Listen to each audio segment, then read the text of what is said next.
Hi, welcome back to the Innerverse of Business and Life. I'm Barb Patterson.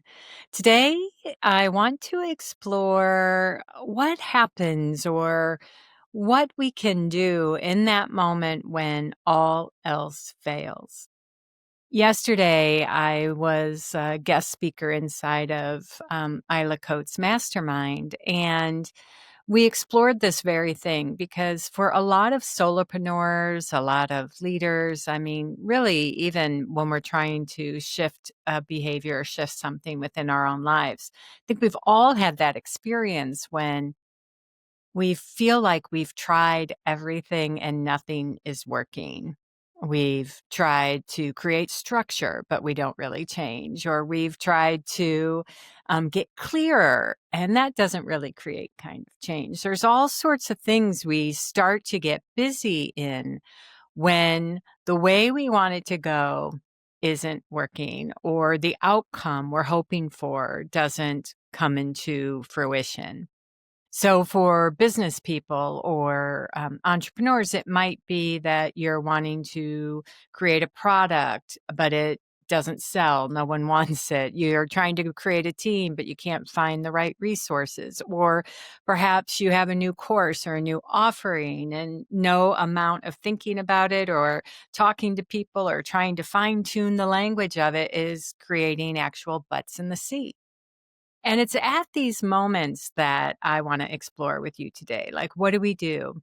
Often, what happens in those moments, if you're anything like me, is I just start trying harder. I start pushing harder. I start thinking harder. I start trying to figure out what needs to happen to make that thing happen. I think it was Martha Beck that has a quote that says something like, "If it's not working, don't try harder." Like, the not working is a place to actually stop and pause. But for many of us, because we really want the thing we want, or we feel up against a deadline, or we've decided this thing that we're trying to do, this behavior, this product, this course, is the answer to our prayers. And so often in those moments, we just start putting more effort in. And yet, what I've come to see for myself and the people I work with is when all else fails, is a perfect opportunity for accessing more of the creative intelligence within. It's an opportunity to stop and listen deeply to what is going on here beyond the surface, to get out of the trapping of the mind that just wants to solve the problem of making it happen, figuring it out, tweaking it so that you can get the result you want.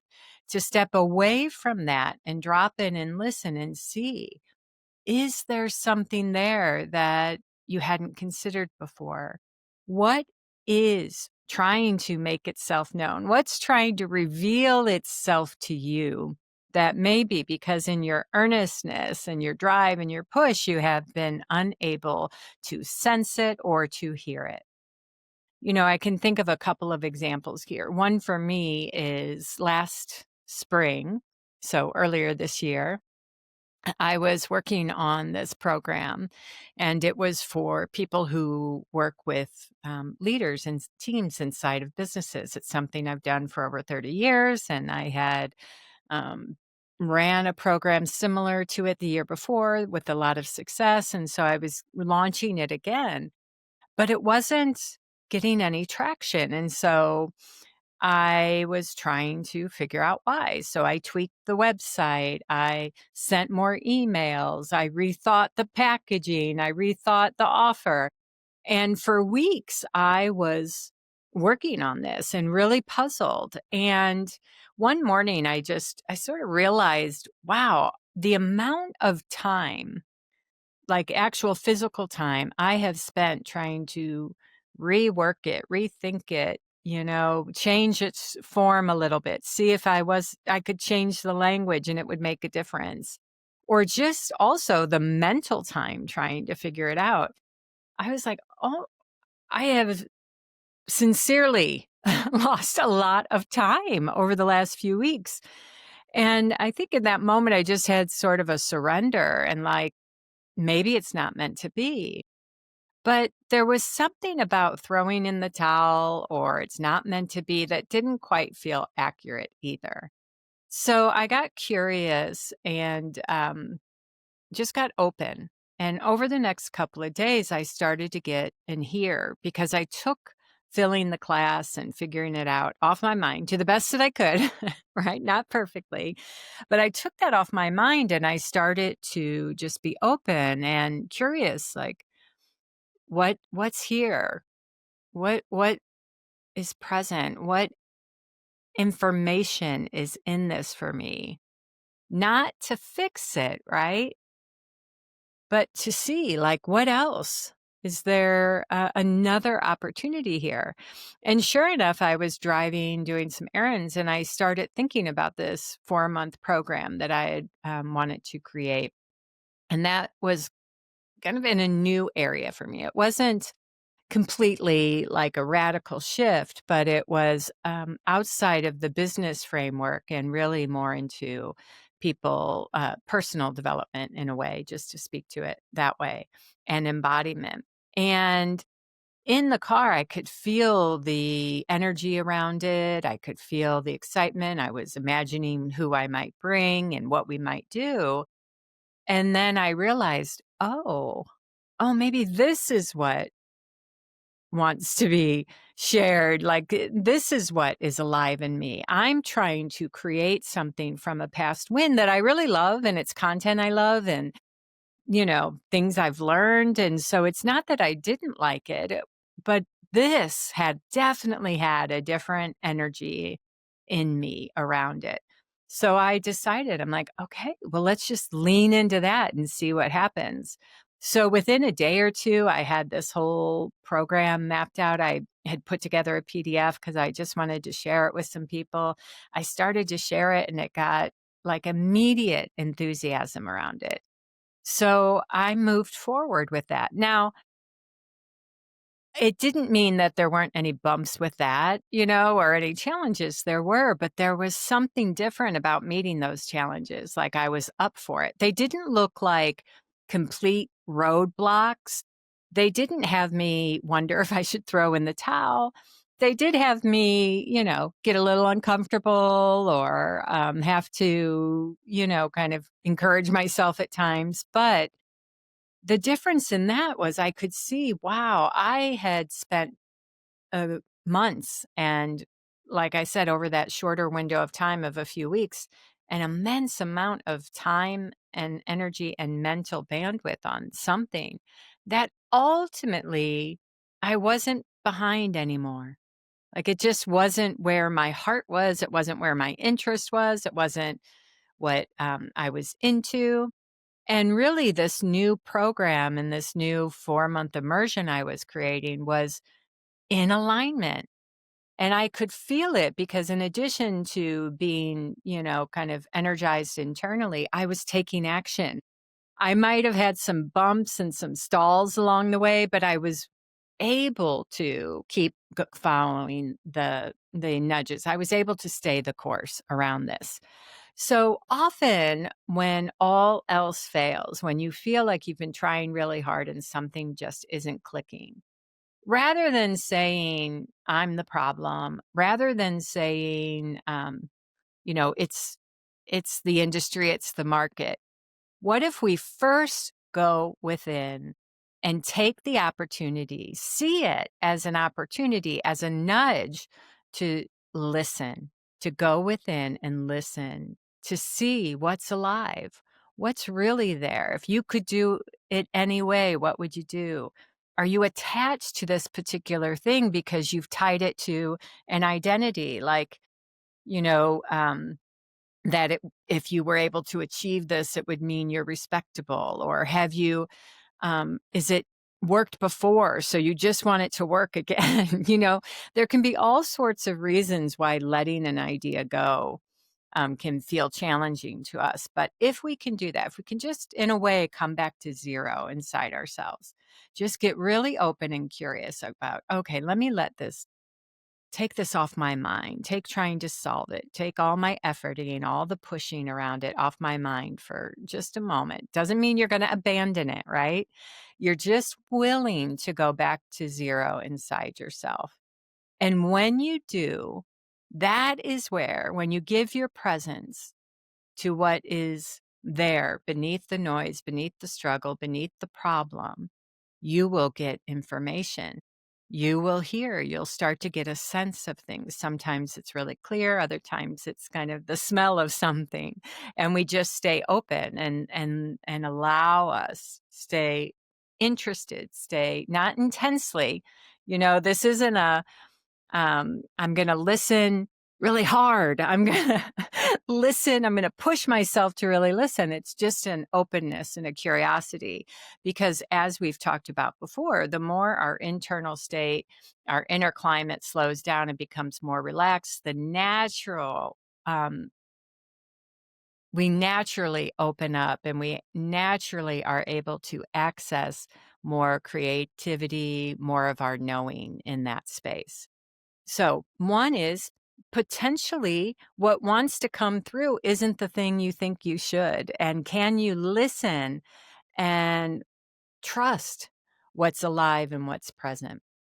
The other thing that can be in this moment of when all else fails or why something isn't working. The other story that I want to share is I was working with a founder who had, in a fairly fast period of time, created a product and taken it to market, and it was doing really well, and it was getting valued in the high millions, hundreds of millions of dollars. And as the company was growing and his team was growing, he needed to adjust the way he was in the business, right? A very normal evolution. And I forgive me, but I forget the exact author. There's a reference to in leadership, are you on the dance floor or are you up on the balcony? And that analogy spoke to him, and he could really see that he wanted to be on the dance floor. I mean, he could it really spoke to him, and he could see that he was on the dance floor more often than the balcony, and he had a desire to switch that. He could see that it was the smart thing to do, that it would help everyone out. And the leadership team and the employees also agreed with them. They wanted him less in the day-to-day and the weeds of everything and more in doing one of his sweet spots, which was vision and bringing people along and the external partnerships that they need to cultivate. But what was happening is he kept getting pulled in. Now, for a while, he was trying to solve that problem. And, did a lot of things to try and solve it. He talked about, um, he made sure that the executive team and him were on the same page about the vision, where they were headed, why he thinks, what matters to him. They had put in communications and practices in place that these are the decisions that we bring him in, the rest we don't have to. Like, they had created these conversations and these structures and these systems so that he could feel more comfortable being up on the balcony. But it wasn't working. He was consistently going back in, or he tried to go on the balcony and moved himself so far away from the dance floor that created a whole nother set of problems for everyone, for the company and him. So then he had to come back, and he felt like when he got closer to the dance floor, he had to get back on there again to fix everything. So at this point of our work together, it was really, what's needed here. And so rather than trying to solve the problem of the dance floor, right, and come up with more strategies or more ways that he could feel comfortable letting go, or that he could trust his people more, right? Rather than going in that direction, the opportunity of when all else fails here was really to go and just follow in the moment and in the presence, to get curious about what else could be going on here, what else could be happening. And sure enough, one of the things that came out was how uncomfortable it was to have more space in the day, more space inside, more space in life. And in that uncomfortableness, there was some unmet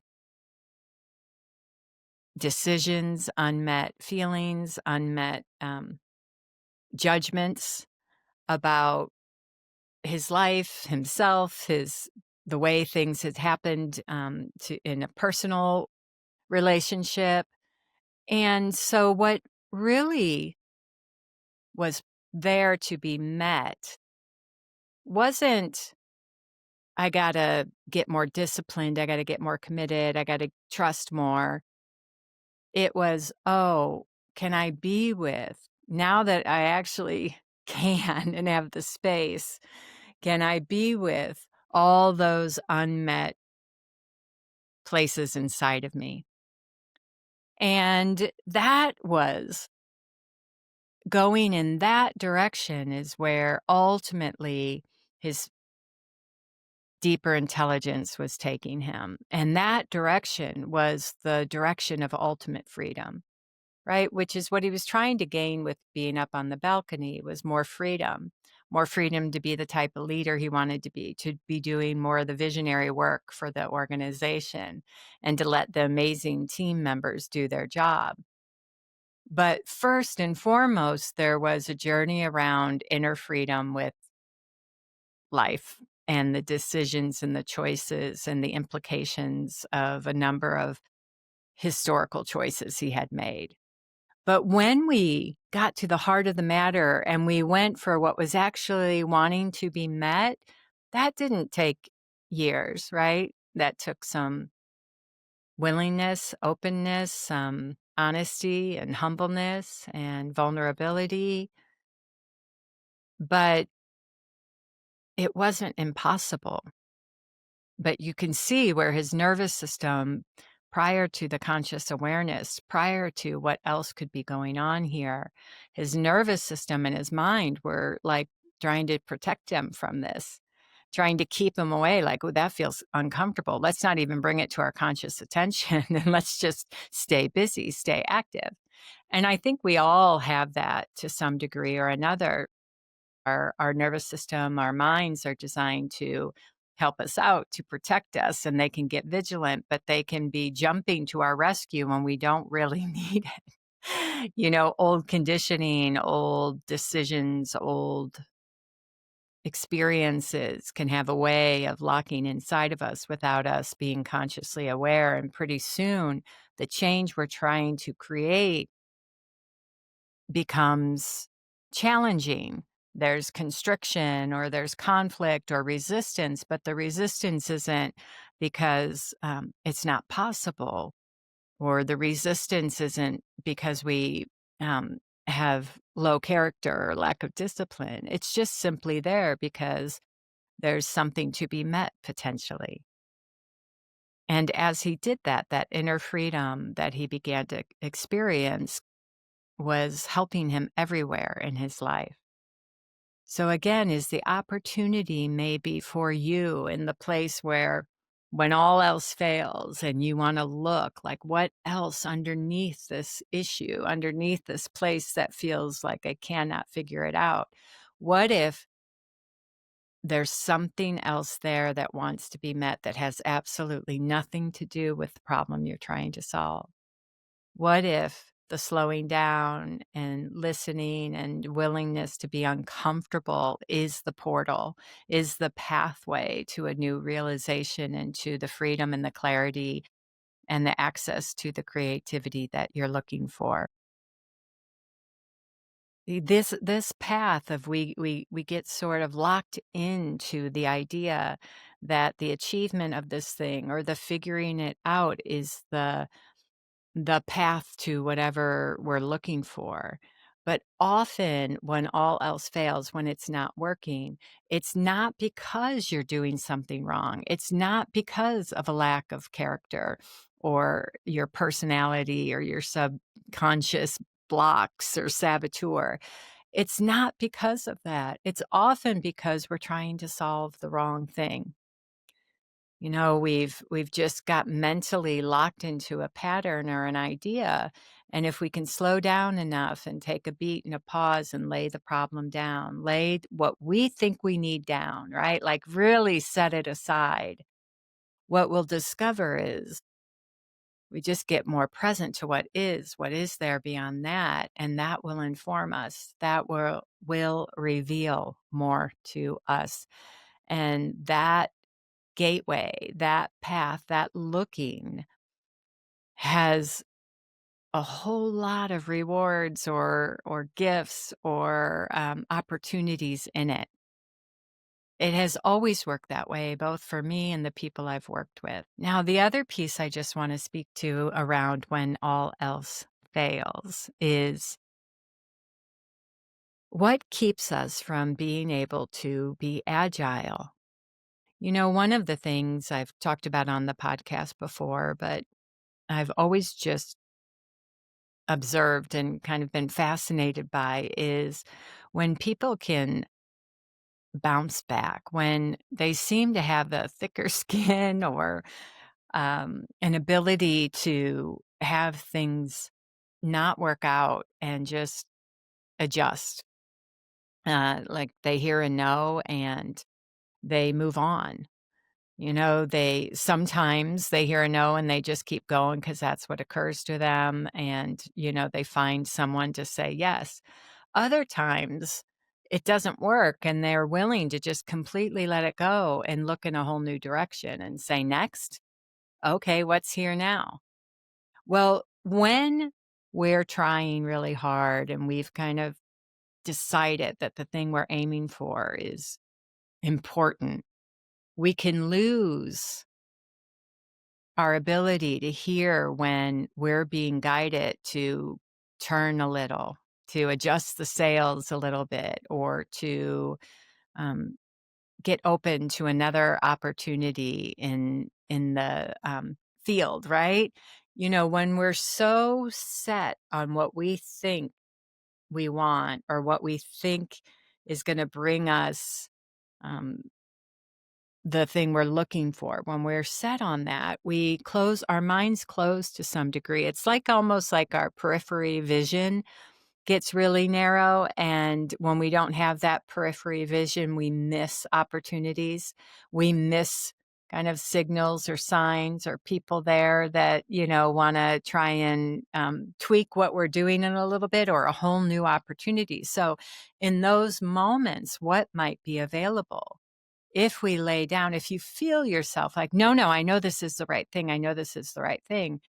Even that level of kind of rightness inside, you can feel kind of has a grip to it.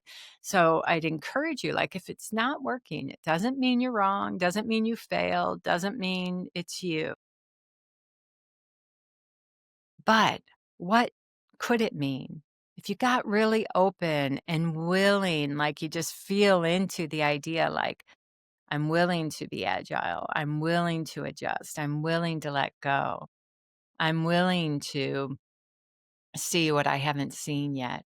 Often in those moments, in the opening and over a period of time, what you start to hear are people might have been making suggestions that you hadn't really taken in before. A number of years ago, I had been a consultant, and it was a very large contract.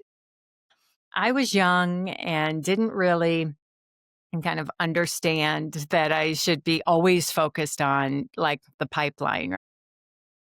Was into this work and I was giving it everything I had. And then new leadership came in, and you can probably guess where this is going, but the project was cut. So I was there all of a sudden with no income and not sure what to do. So, of course, I tried to muster up new business, and just for who knows, a variety of reasons, I'm sure, nothing was happening. And I was really resistant to getting a job. I just thought, no, if I do that, it means I've failed at this. If I do this, I had getting a job, like going back into, a job, working for someone else. I had that linked to It would mean I failed at my dreams. It would mean I had given up. It would mean that, I wasn't who I thought I was, like, it was just up against it. And yet there came a point where I was in a position like, "Listen, you gotta do something." You're no longer, like, at a place financially, where, you have any bandwidth. In fact, I was beyond that point. And so I got a job selling furniture at a really cool furniture store, by the way. But man, did my pride and my ego did not like it. But I just circumstance life just kind of said, okay, you got to do this. What was fascinating to me, though, was after a month or two, I felt my body relaxed in a way that I didn't realize it was holding so much tension. And there was something about not trying to muster up business from desperation that felt really good. Imagine that, right? And I just, yeah, my whole internal climate and everything began to shift, and I was more relaxed. And, I was still, of course, trying to consult with other companies and get other more interesting kind of opportunities for myself. But there was a period of time when that wasn't happening. Well, I went on this retreat out in California at the time, and I rented a car with a couple other participants. And one of them in particular, we were just talking on the ride up. It was like a two-hour drive. And we were talking, and he was telling me about his company and his job and what he did. And it was in development and training, which was, my experience. And he loved the company, like, just could not and his boss and all of that. And just without even thinking, we were just having this great conversation, and I said, "Well, don't you think you should hire me? I mean, I really," and he just started laughing, and, I kinda was joking, not joking, right? And that was the end of it. And then we went on this, retreat, and about 3 weeks, I would really think it was within 3 weeks, he reached out to me and he said, "You're not gonna believe this, but I need someone. We just had a new, opportunity come into the company, and I need someone to lead it." And, so I went and met him there and got the consulting. And then from there, that became the organization that I spent the next, I think it was 10 years, 8 years, somewhere around that. But that job was an amazing job. I always say it was mutually beneficial. It allowed me to contribute and to experiment, and they gave me a lot of trust and a lot of bandwidth and let me do things and try things and serve people. And I created and started the organizational development and training learning function in North America. And then they moved me to Paris to create a global one. So um, that opportunity was absolutely an amazing one that I didn't have in my plan. In fact, my plan was never to be a full-time employee again. But my willingness to finally meet what was, like, to just get real about the fact that it wasn't working. Me mustering up clients at that time wasn't working. And I no longer had the space, the grace, or the finances to just keep hanging out. Like, I had to do something. So I had to face my pride and my ego, right? And get that job. And there was something about the selling of furniture that just having my internal kind of stress die down a little bit, that I relaxed. And then I'm following, like, what interests me. I'm following where I want to go. And then in that, I meet this gentleman, and then that becomes a doorway and an opportunity. And I really believe that if I had been going on that retreat before I kind of relaxed inside, I would have been in that conversation, not present, not interested in him, not like really authentically like, into what he was saying and being playful about it. I would have been in my head thinking, how do I get a job there? What could I do? What's going on? I really need this. And I would probably have been trying to like come across really smart, knowledgeable, icky. I just would have, I can only imagine. But again, who knew that the place of where I could not muster up a new client, that place would ultimately take me down a path that would take me back inside a corporation into one of the best phases of my career. So I want to encourage you. Can you just lay it down? And when all else is failing, is it maybe time for you to get open to a complete pivot, to doing something that might rub up against your pride, that you can feel, it's time to do, but all the mind and the identity and ego is just arguing against it? So coming back to this idea, like if you relate to the place where you're feel like you've been trying everything and it's failing, it's just not working. What if that's not a thing about you and your personality and your character, and it's more because there's a deeper potential available? There's a whole other world waiting for you to be curious about and get open to.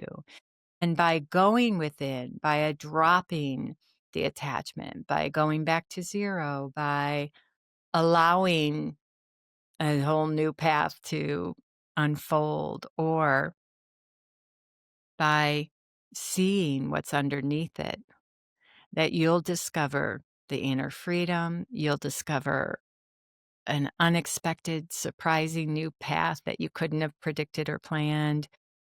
And maybe you'll also discover the joy and the fulfillment of listening to and allowing yourself to be guided by something other than what you've decided, what the mind has decided is the way.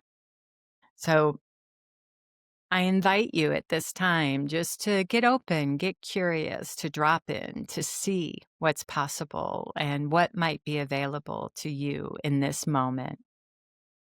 As always, thank you so much for being here. Thank you for listening. If you know anyone that would benefit from this episode, please share it. Thank you, and see you next time. As always, thank you for tuning in. If you enjoyed this podcast, it would mean a lot to us if you could take a moment to first subscribe and follow wherever you like to listen to podcasts. Hitting the follow button means you'll never miss a show. All you have to do is hit the plus sign in the upper right-hand corner or click on follow. While you're there, if you like what you're hearing, we'd appreciate you taking a moment to give us a shout out and review.